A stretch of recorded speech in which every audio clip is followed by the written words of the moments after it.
everybody, welcome back to Sprueverse, my scale model universe. People of Earth, welcome to part 2 of Build, the 1128 scale Mobius Seaview from the television series Voyage to the Bottom of the Sea. I really appreciate all of the comments I got from part 1, and I'm thrilled to be getting back to building. And let's start with some housekeeping. We've been talking about these limber holes, and you saw in part 1 how I was meticulously cutting them out and saying, we don't need to chew into the plastic. Well, I started to get some wonderful comments from my subscribers who said, no, actually, it is a planton. It was not ever intended to be flush. But when I started looking through what I thought was the Bible here, oh yes, the at least this giant piece of genius here. For those of you who have this book, well, I started doing some looking, and I discovered on this one picture, you can just about point out what appears to be a line. Now, it's hard to tell from this angle, and it certainly isn't clearer on the other photos in this picture, so they don't really help you, and they certainly don't help you in this picture. And when you go to the other picture that I have of the rear of this, you can just about make something out. Now, curiously, I have a subscriber who was kind enough to send me some pictures, and these photos actually are of the production miniature. This is the, I believe this is the 8 foot, but take a look. They're plantons. They absolutely are plantons. So we're going to plant them on because that's how they are supposed to be on this model. And I'm thrilled about that because they're going to add a tremendous amount of depth and crispness to the model itself. So that's terrific. Now, I also had an opportunity to speak to my good friend Paul over at Paragraphics because I wanted to talk to him about the instructions. Now, if you don't follow these instructions clearly or you don't read them clearly, you'll do what I did, which was think that he wants you to remove all of the material and sit these photo etch parts flush. Nay, nay, he doesn't. What he wants you to do is actually just chew out the material here, as you can see, just so that you don't have to fight with the cutting these holes correctly. Now, I was very proud of myself and said to Paul, well, I've cut them out. And he said, well, you're a better man than me. But I've done it. But now I'm excited to let you know that these are plantons. Now, they'll get painted in, which will blend them in to the surface. And we are doing some detail shadowing, and I'm going to be doing some weathering. But the fact that they're going on the ship is really cool. So that's update number 1 that I wanted to share with you. Number 2 is, Paul said to me, well, how are you presenting your Seaview? And I said, well, I'm presenting it with your C-Lab and the flying sub sitting on top of it on my diorama. And he said, well, your timing is excellent. And I said, well, why is that? He said, well, because I am reproducing this classic piece of offering. He's reproducing this in 3D printed because he said that the way these were actually constructed, they're kind of difficult to put together. Now, I hadn't opened mine, but we're going to open it right now and see what he was talking about. But anyway, he's sending along a new version of this kit. And for those of you who might be interested in a C-Lab, you can reach out to Paul at Paragraphics, and I'll put his contact information in this description below so that you'll have it. But this is the first time I'm actually opening it, but he said that it's tricky to put together. Now it needs a lot of cleanup, granted, but that's what model making is all about. And this is in 6 parts, and he said he's going to make it now in 3 parts to make it easier to put together. And I can see where there is an opportunity to improve on this if you didn't want to clean it up. Now, if you have this at home, it's certainly definitely worth it's definitely worth you using it if you're going to put it in a diorama. But if you have the patience to wait, he's got a new product coming, and it's going to be this C-Lab, but it's new and improved, and so that's exciting. So we're going to be waiting for that to arrive in the mail. He said he's going to pop it in the next day or two, so hopefully we'll be able to share it in this update. If not, and we need another update, we will definitely be sharing. But I wanted to let you know that Paul at Paragraphics is not only restocking his photo etch for this behemoth, but he's also restocking the Deep C-Lab. So keep an eye out for that. You definitely want to know about that. And thank you, Paul, for letting us all know. Okay, so thrilled you're back for part 2. And we've got an awful lot we're working on. We're working on our bridge. We're working on our flying sub berth. We're going to repaint that. And we're going to be carrying on with lighting and all sorts of other fun things to move this beautiful ship to the finish line. So let's carry on here. When you look down the barrel of the Seaview, and I'm talking about those glass viewports in the front of the ship, I've done it a couple of times, dry fitted and looked down the barrel of it. It's kind of cool to do because you'll start to see the moments where you have an opportunity to actually pick things out. What I've done is I've highlighted those protrusions in metal silver because you're more likely to see those. And if I put a little bit of light in there, it's going to get some nice bounce. So I've done that on both sides. So if you think of it in those terms, now I'll splay these out so you can see, but I think that's going to give me the best opportunity to actually get the most visual impact out of this. So that's what I'm doing. Now, definitely for scale, it needs some figures. I'm desperately trying to figure out if I can find some scale figures, some files. They're very, very tiny. I'd prefer to actually just buy them in that scale because printing them is going to be a bit of a chore. But at the end of the day, if I can't, I've got the little figures, and that's okay because even though their heads are big, 3 times bigger than they should be, I understand, given the scale, how tricky it is to actually form something like that. Although there are some companies, certainly Mang comes to mind, where I've seen figures of that scale that are really, really crisp. So catch as catch can, I suppose. A quick update from the Department of Things You'll Never Really See. The conning tower itself has a periscope inside the bridge that appears to be a gunmetal from the production stills that I've seen. And depending on the light and how the color photographs are taken, the actual barrier or railing, I should say, around the periscope deck appears to be blue. And so it's going to get a light blue color. And I'm doing that with my AK markers. I just love these things. It saves me having to pull out 50 pots of paint, and the color is really good. So I've decided to stay with the part that actually comes with the kit.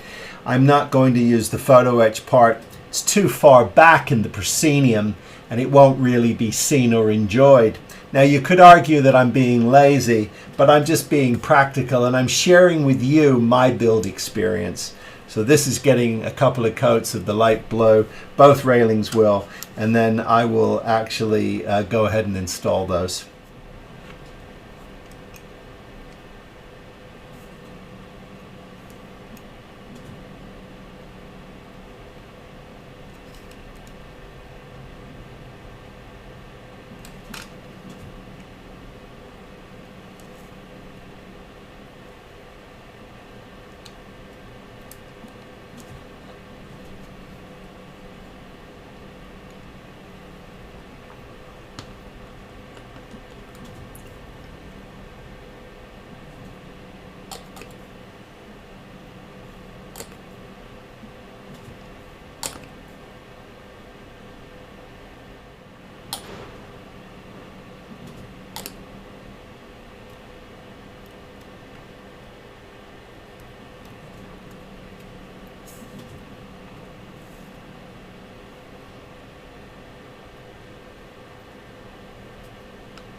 I'm picking and choosing where I want to augment. I'm definitely using some of the photo etch, and you know it'll be in front, so you'll see some of it. Let me show you what I'm doing. Here is the cabinet.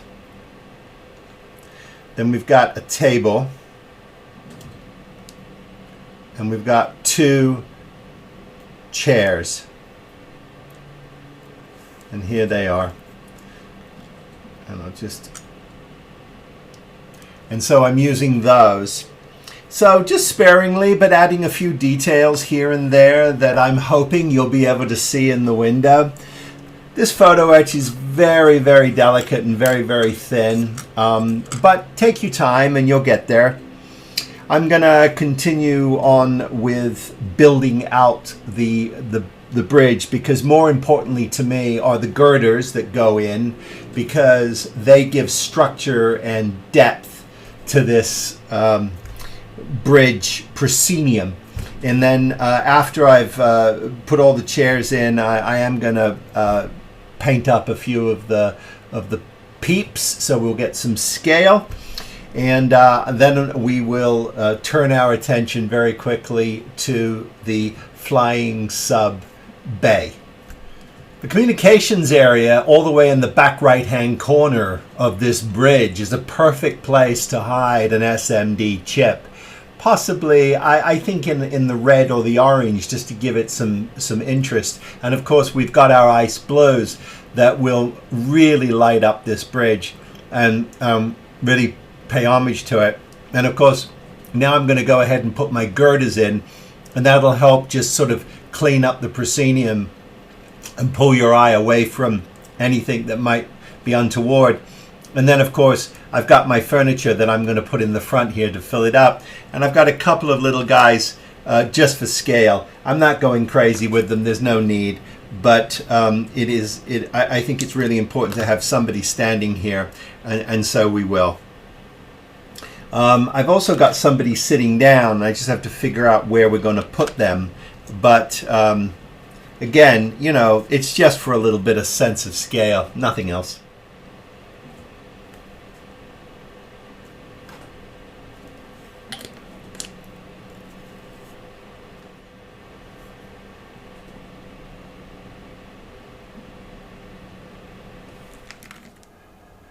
I've done as much detailing as I intend to do on the interior, the bridge of this Mobius model. I've deliberately done some things, I've made some choices that don't accurately reflect the interior sets of the television series. So there may be a lot of you out there going, oh, it doesn't look like that, it shouldn't look like that. But for the purposes of discussion here, what I've done is I've deliberately left my floor white. Now I've added some furniture, which you can see here.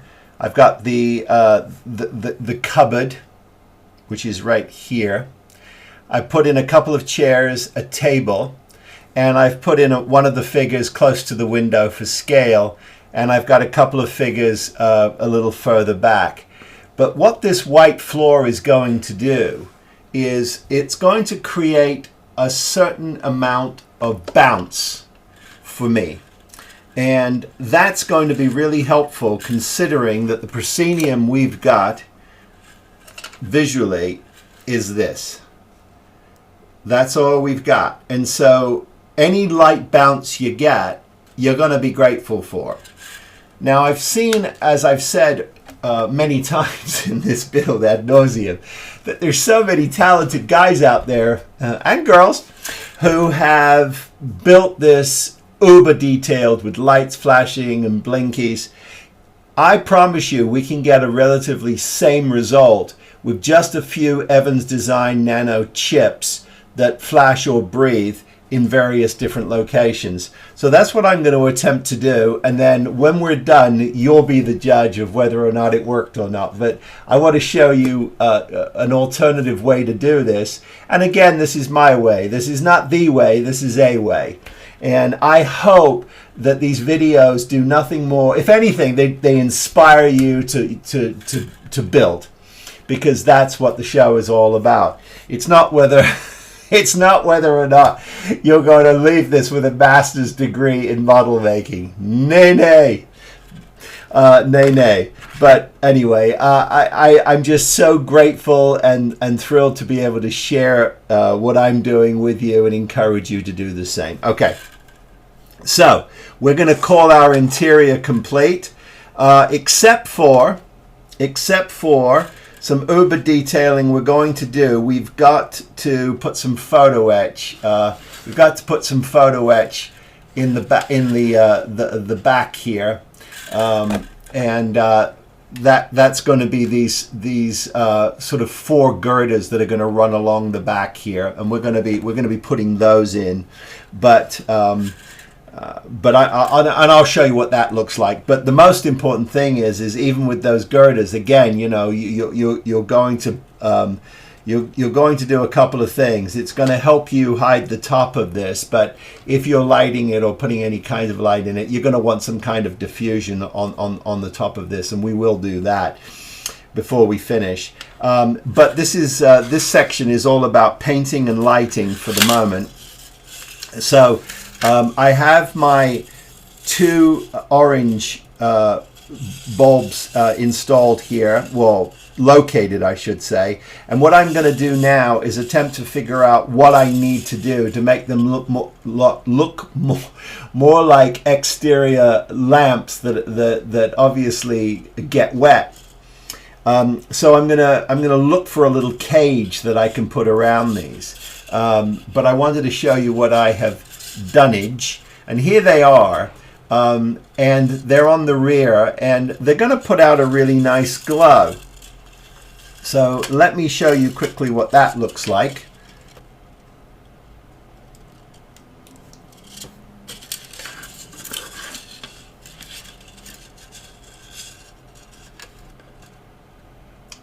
And so you can see that they're gonna do a really nice job of just.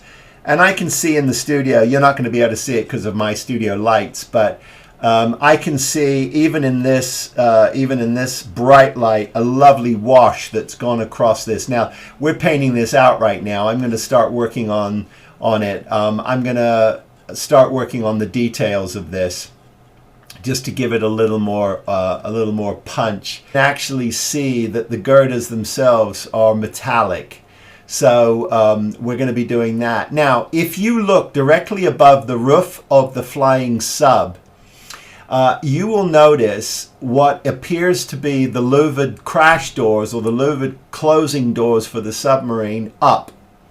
And they've got a tinge of color to them, but most likely that's wash coming off of whatever lights are up there. I intend to make these metallic. But the point is they're there. And a lot of folkage out there are keeping this separate with magnets so that you can put it, you can put it back. But because of the way I'm going to set up my diorama, which is the flying sub, and then below it is going to be the sea lab, and the flying sub is going to be parked on top of it as if Crane and Nelson have come down to the lab to say hello to the impending doom that is about to befall them.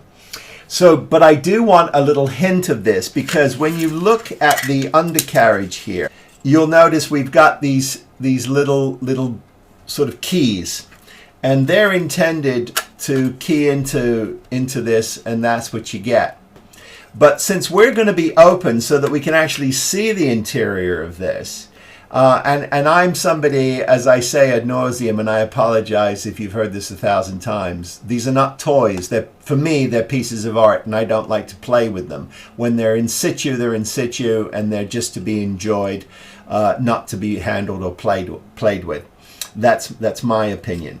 But what we've got here, if I go ahead and put back the flying sub berth,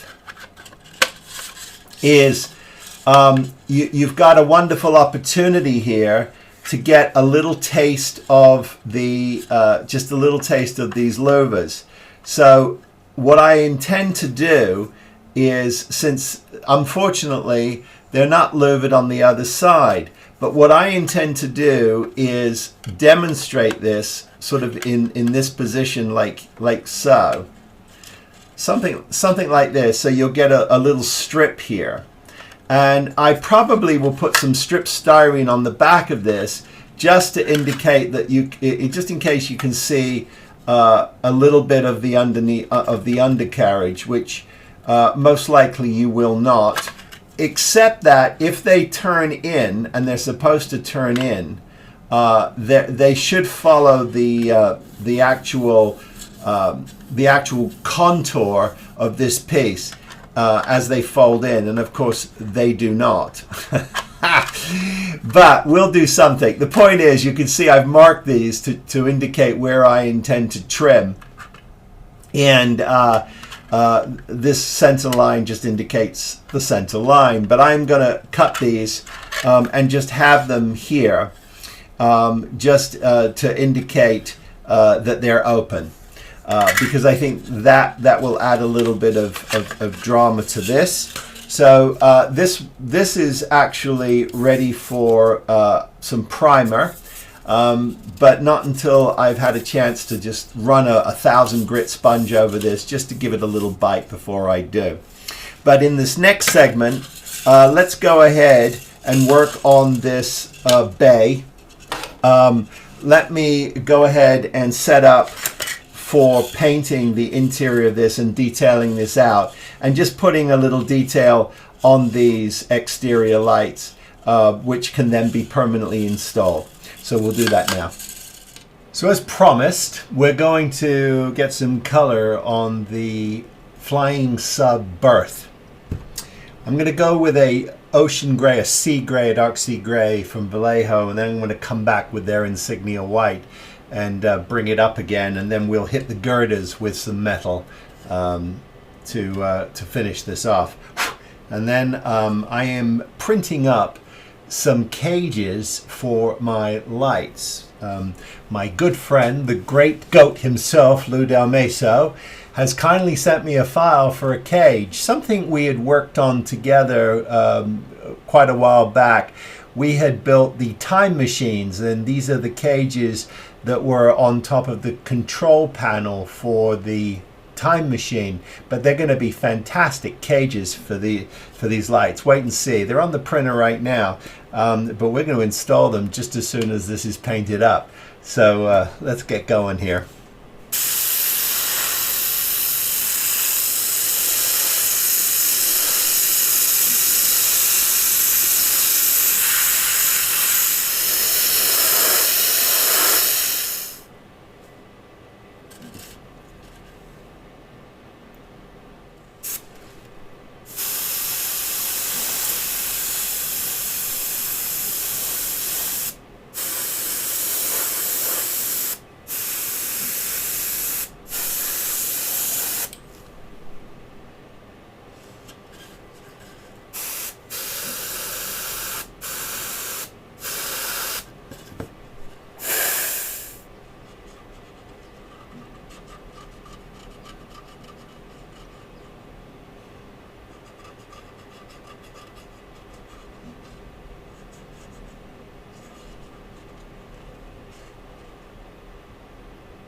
Now, a lot of you are saying, Phil, why didn't you do all this before you assembled it? We'd have made life a lot easier. Well, that's true in some cases, but in others it isn't. And for something like this, I get a much stronger bond with clean plastic in some Tamiya thin. It melts the plastic together and it's a beautiful bond. And I'm able to get in here with a really good display silver metal paint marker and my airbrush. And I enjoy it. There's a million ways to do these things. This is just my way, and I'm just sharing what I'm doing.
And here are these wonderful cages provided by Lou Del Meso over at Aztec Dummy that I had discussed earlier. Thank you, Lou.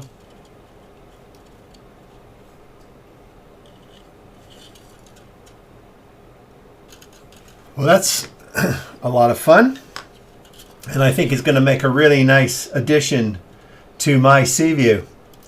I'm really thrilled that we were able to do this. The cages make a huge difference. Just having an LED sticking through just didn't seem to be right for me. And now these are going to be able to sit in here, and it's a lovely detail that you'll pick up if you look up into the ship. And obviously when we do our beauty shots, we'll take a much closer look at that. Very happy to do it, and I really like the aging and the way this flying sub berth came out. So that's there you go. One thing down, 3,400 million to go. But a lot of fun. So I have my bridge here. I want to make sure that I am sort of paying attention to where everything is and labeling it, because I might decide that I want a whole bunch of control switches on the surface of my display. Now, I don't have a lot of room, but I have something up my sleeve that I'm thinking about for my switches, so that I can power on and off the various aspects of the diorama to tell the story. Perhaps the flying sub and or the C-Lab will be on a switch, and or perhaps another switch for red alert inside the Seaview itself, and of course perhaps the tail lights and the nav lights on their own circuit as well. So I just got to sort of go through it and see what I want. But I think you'll agree that this is pretty cool. And again, just to remind those of you who are skipping forwards and backwards and leftwards and rightwards and not staying with the program, I have deliberately made things wider than perhaps they would be. The darker colors will not allow my light to bounce around, and I'm trying to get as much visual interest in the inside of my bridge as I possibly can. And I think I've got a really nice result. Okay, I'm very happy with that. The next thing we're going to do is we're going to give our manta wing section just a quick coat of primer before we permanently install the lights that have to go on the manta wings themselves, and of course have to go into the headlight here, and then that all of those lights will run around to the back here, and we'll be ready for the next stage, assuming there are no other lights that need to come down here, that they can run down the back. And I've got to figure out just exactly what I'm going to do on top here for some light deflection, so that I can put my my crystal blues. And here are my crystal blues. If you recall, we showed you those earlier. But they are going to, I think they're going to work a charm in the on the inside here. So let me point this to Kamara and show you what I'm talking about. You can see that there's an opportunity here to really add some light to the back here, and I think the blue light is going to be perfect. So I've got to just make sure I have enough of that. I might put a red in here as well to go to red alert if that's what we want to do. Just some things to think about, but you know, now's the time to make sure you've absolutely got that squared away. I'm removing the raised parts of the exterior watertight doors so that I can put my photo etch on, and I'm using my number 17 chisel, and then I'm just carefully filing down the rest. And what you end up with is basically this, and then it'll lay flat over it, and I'll get all of that additional detail. So that's what I'm going to do first, and then after I've got all of this cleaned up and ready to go, we'll look at what we need to do to bring our white light up to the rear here, and our port and starboard nav lights. So we'll look at that as soon as I've cleaned these up, put the photo etch on. We'll talk about that. Well, work begins on the conning tower. I had a seam that I had to deal with in the front here, which I let the putty dry overnight. So this shouldn't be too big of an issue to remove this seam. Always start, of course, with the easiest and then move on to the hardest. And we know what that one is. But I'm testing out a couple of putties just to see if there's something, because sometimes I find, and I don't know, I don't know if you guys are the same way, but sometimes different putties react differently on different plastics. I've noticed that quite a bit. So I tend to carry quite a few in my arsenal, just to see if one reacts better than the other. Sometimes I have good luck with that. And so, I found that this AK Interactive putty, this modeling putty, is pretty good on this plastic. Here it is. It's pretty good, and it's from AK. And I'm enjoying working with this on this particular project. I feel like it's my friend. So there we go. We've got this seam. I think we've got this seam taken care of. Yeah, I feel pretty good about that. Back's pretty decent. So what I've done is I have chosen to use a fiber optic, and along with the fiber optic, I am using Evans Design nano chips to attach to these fiber optics. So here's the red. Now there are a bunch of other ways to do this. There are traditional ways of doing this. Here's the red here so that you can see it. It's that size. Now there are traditional ways of doing this with 3mm LEDs, and you run your fiber optic to some kind of a sheath and you put it in. I find in models like this that you don't really need to do that if you've got these very well defined wires. So what I've done was I light blocked the inside of this, and I just pushed a fiber optic through, and this is what it looks like before I trim it. Okay, I just ran it all the way through, and it fits. I've ran it through here, and I also ran it through on the top of the conning tower for the white one in the rear. So all I have to do now is I've got to trim this back, and I have to chew out just a little bit of this rim to allow my my nano SMD chip to sit there. And here it's just a function of what I have to do now is just go ahead and nip these off like this, like that.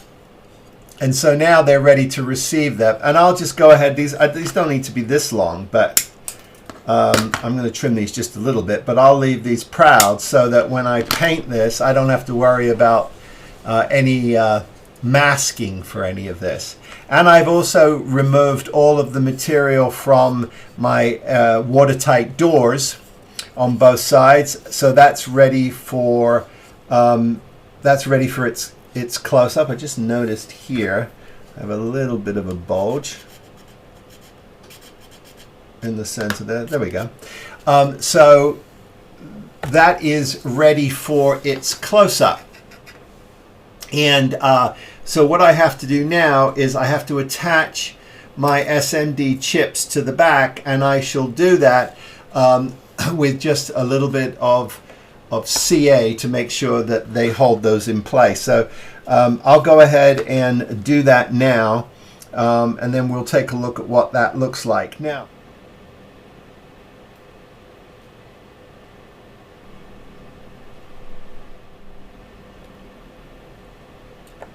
I think these portholes are going to make a nice additional detail for this conning tower. That's a really nice look down the barrel of this, and I think that's a really nice, that's going to do really well. And I think when this is all, you know, darkened up, we're going to get a lot of value, a lot of light value out of that. And because I've got my white floors, I'm going to get a tremendous amount of bounce, and I think that's what you want in something this tiny. I know some of you will say, well, that's not what it looked like, and want to go to the colors that you think are there.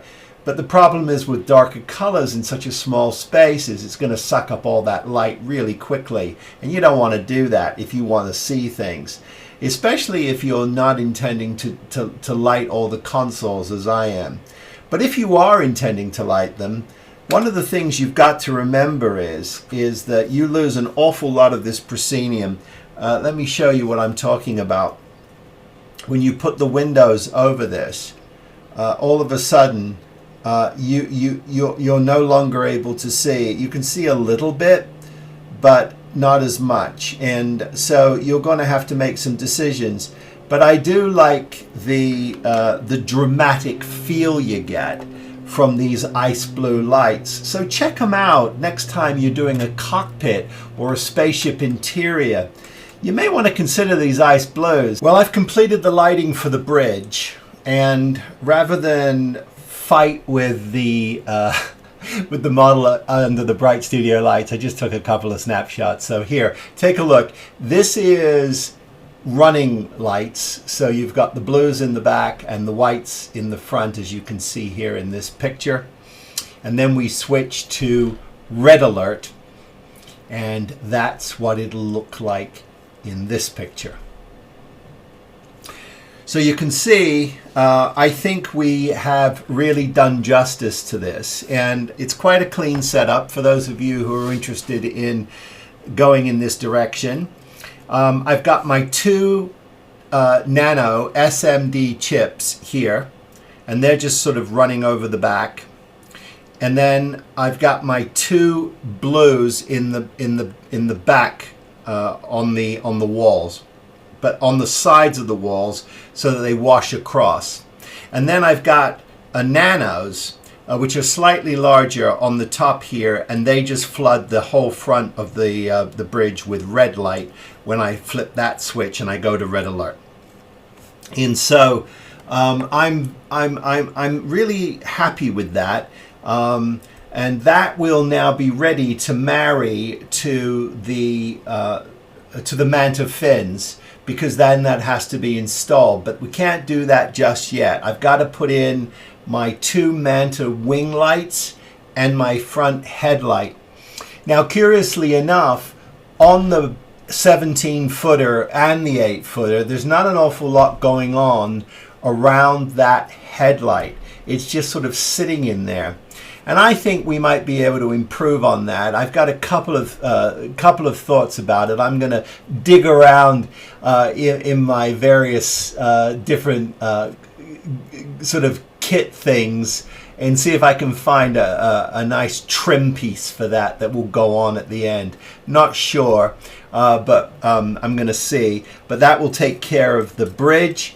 attachment to the top of the mount of fins, and that'll all be ready to install. So I've just got a little bit of detail I'm going to put on my conning tower here, just a little more photo etch, and then we're going to move over to talking about that seam, because I've been playing with various different putties and sprue goos just to see what we can do to minimize that seam line.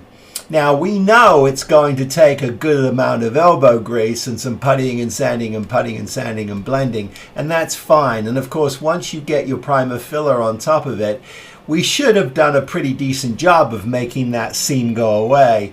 But I've noticed on a lot of the models, and this is not knocking anybody, it's under bright light, you do see that shadow, and I think it's due to how harsh it is. Now, we did talk about earlier the fact that the suggested and the proven way of doing this is gluing two halves together, front and rear, and then marrying the whole thing together to avoid any kind of a step. But I feel like I've got mine relatively close here, so I'm okay that I didn't do it. It's a shame that I didn't get an opportunity to really sort of test that theory, but unfortunately I didn't. Maybe you'll do with yours. Okay, we're moving on. So here's a quick test of the tail fin lights, and they're working beautifully. And I've got a very nice result there, and I'm very happy with the way that has turned out. There's a little plastic lens that actually comes with the kit that provides that very 60s kind of tail fin tip, so I want to use those. I first got out a 1.8 millimeter LED. It was an Evans design pre-resisted, but unfortunately the resistor in them is just a little too thick, and I don't want to start gouging out anything. But a pre-resisted SMD chip, a nano, works beautifully, as you can see. It's lovely and bright. It sits in the fin absolutely perfectly. So we're going to be going ahead and using those. If you have this kit and you haven't opened it, what you'll realize is that in the fin here, there is a pre-cut ledge for wiring, so that is greatly appreciated.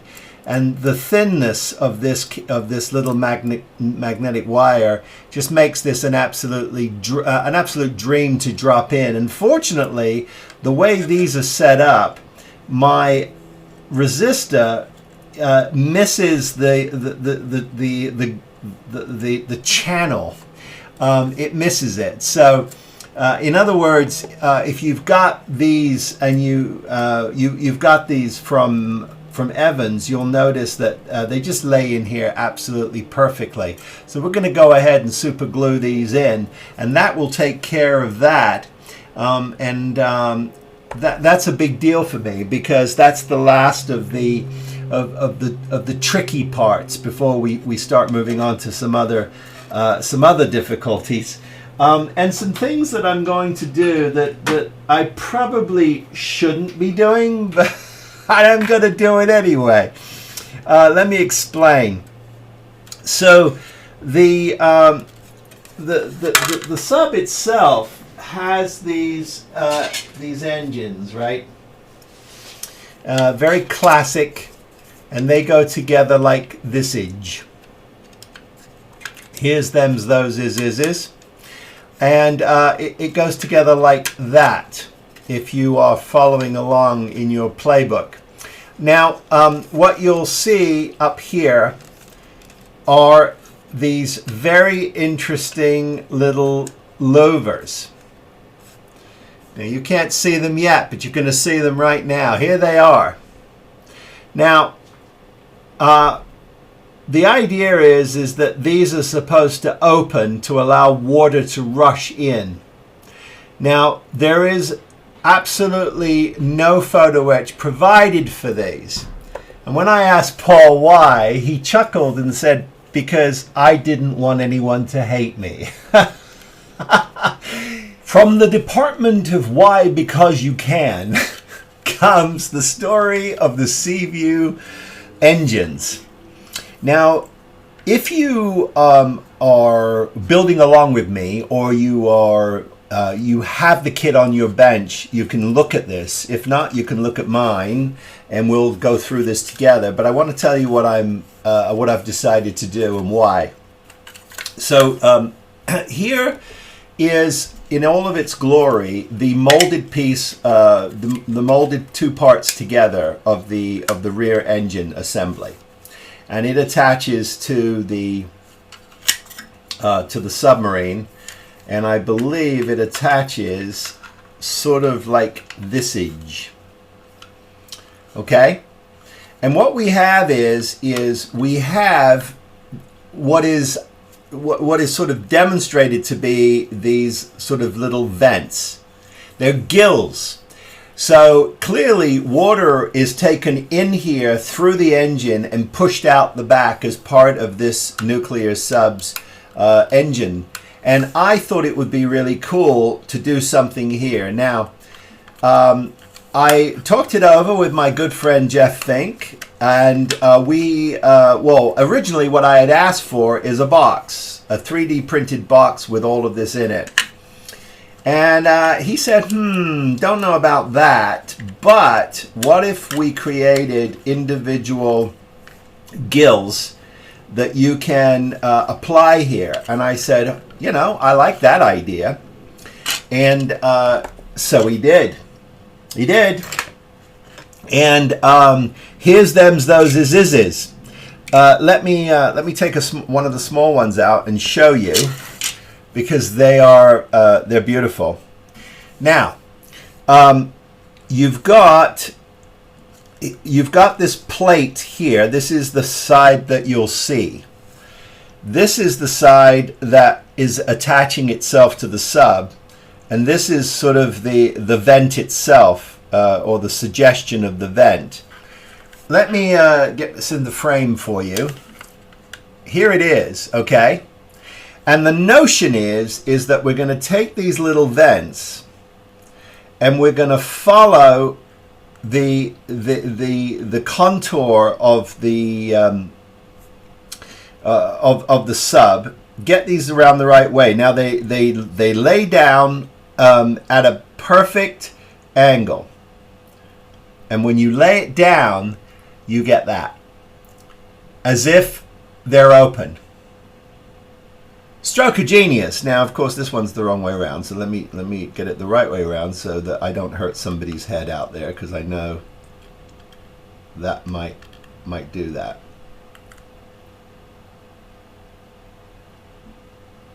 There we go. And it sits proud like that. And that, I think, is going to add a tremendous amount of detail to this sub. So what I've got to do is I've got to carefully remove just enough of this so it doesn't stick out too proud, and then replace these. Now, you've got two sides to this. One side is a little weirder than the other one. If I look at these straight on like this, you'll notice that one side, they're all the same width, whereas on this side they start to curve in a little bit and they get wider. So we've made two sizes. The first four holes, the first four vents are a little wider than the last, but we'll put those all in. We'll get them on, and then we'll be good to go. I will be able to finish construction of these engines. Now, I've got some pieces that have to go in here, so I can't actually do this detail until let me get my sanding stick. Here it is. I can't do this detail until I've actually painted and installed the interior of these engines, because otherwise I'm going to be in a world of hurt.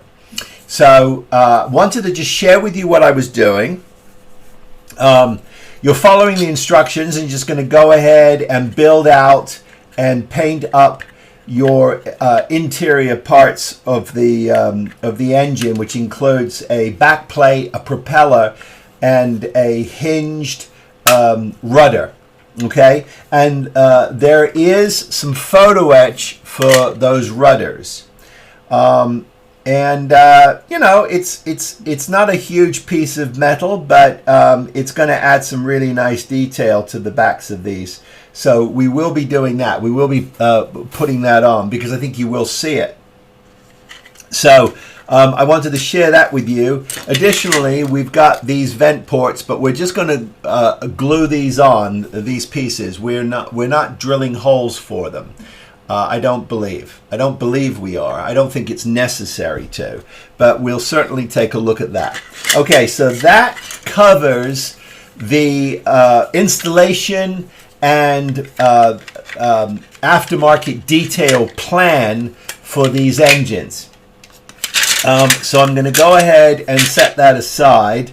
And the next thing I want to do is I want to get my lights installed into the Manta wings, but I can't do that until I get a coat of paint on this, because I feel like it's worth going ahead and getting a coat of primer on these just before we commit to final installation, which will also include, stay with me, it's also going to include these parts here, right? So we've taken our bay doors and we've trimmaged them like this edge. We've trimmaged those so that they appear to be opening. I think that's a nice little detail. Now, are you going to lose a little bit of left-right? Yeah, you will. You will, but I think that it adds some context to this story. Whereas if they're not here, if I remove these and you just have this opening, yeah, you get more of it, but I think it's going to be a little more. I think it's going to be a little more interesting with them on. So that's what I'm going to do. You do whatever you want.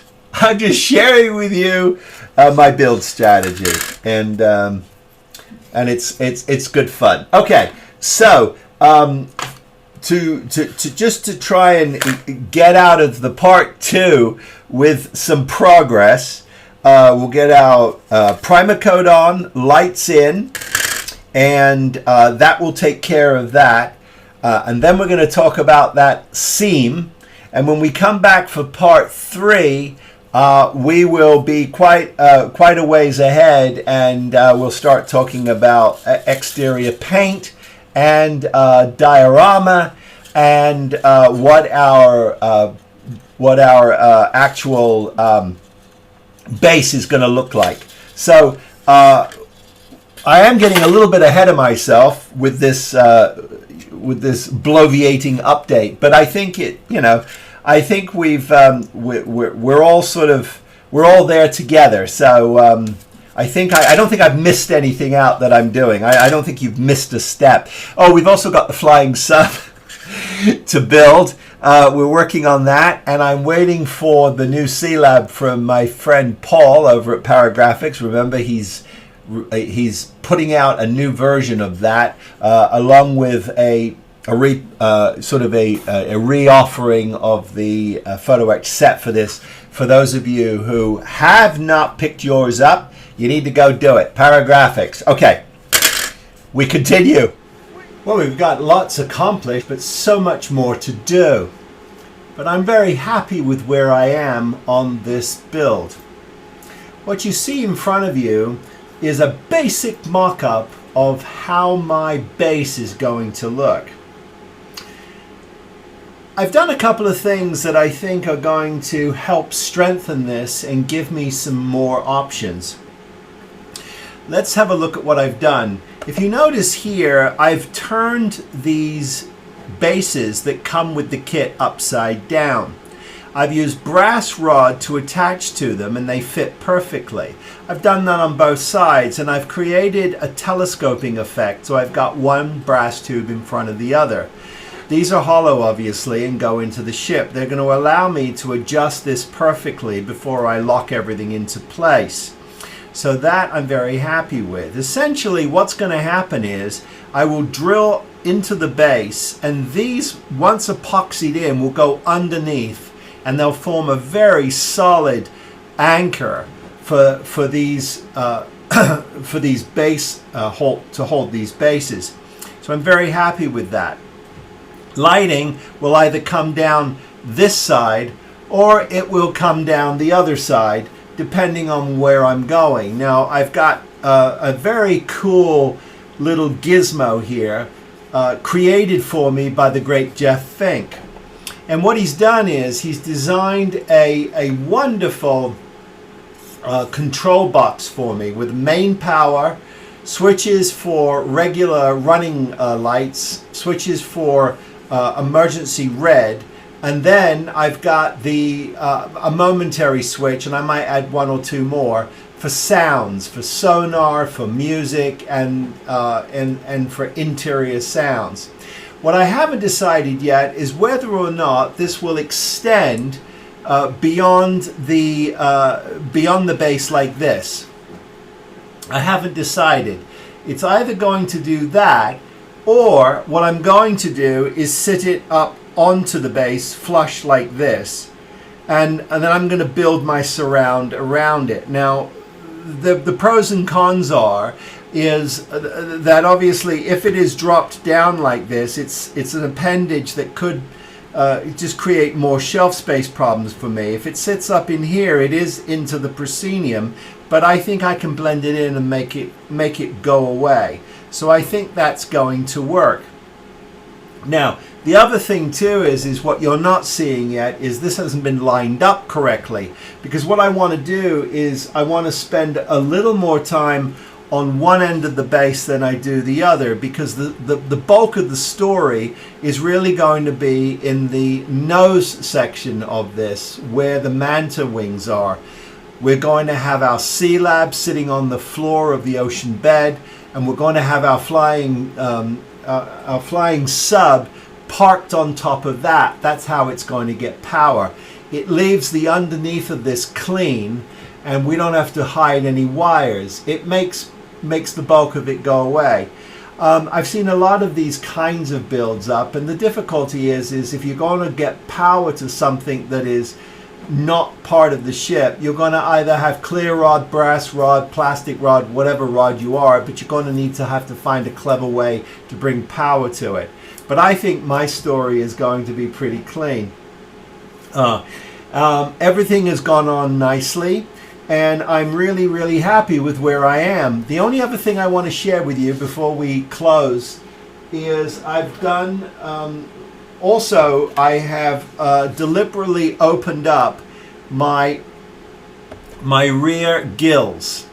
Now it looks a little wackadoodle at the moment because it's not all painted and blended in, but essentially what I've done is I've opened the gills up rather than leave them flush. This means that water is rushing through these, and then it pushes out of the main engine. I like that. I think it's a nice touch, and it'll add even more interest and detail to this.